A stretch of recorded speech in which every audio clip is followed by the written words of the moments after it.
என் பேருக்கு அதாவது நான் சிஆர்பிஎஃப்ல தான் வேலை பார்த்துட்டு இருக்கேன் ஜம்மு காஷ்மீர்ல.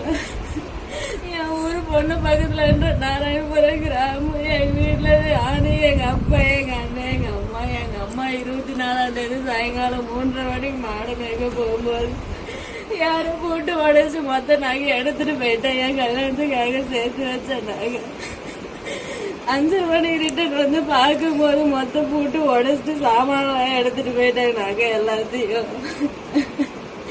6 மணி எங்க அப்பா ஆடு மேய்ச்சிட்டு வந்து பார்க்கும்போது ஒரு நகையும் கூட இல்லைன்னு சொல்லிட்டு எங்க அப்பாவும் எங்க அம்மாவும் அக்காது ஓடாவிட்டு எங்க அண்ணன் வேலைக்கு போயிட்டு ரிட்டர்ன் வந்து பார்க்கும்போது அவங்க அழுதுட்டு இருந்தது பார்த்து கேட்டுட்டு போலீஸ் ஸ்டேஷன்ல போய் கம்ப்ளைண்ட் கொடுத்தா. ஜூன் மாசம் 24ஆம் தேதி நைட்டு.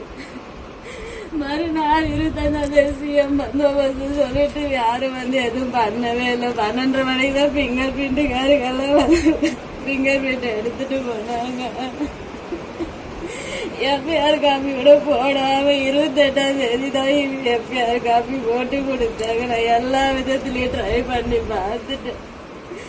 கேஸ் எந்த இடத்துல எதுவும் எடுக்க மாட்டேன்றாங்க.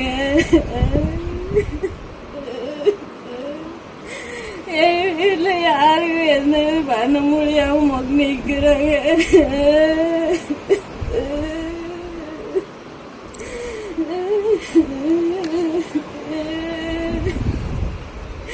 என் கல்யாணத்துக்காக சேர்த்து வச்ச மொத்தம் நாங்க 22 சவரன் நாக்கைய பட்டு போடவே காசு 50,000 எடுத்துட்டு போயிட்டாங்க.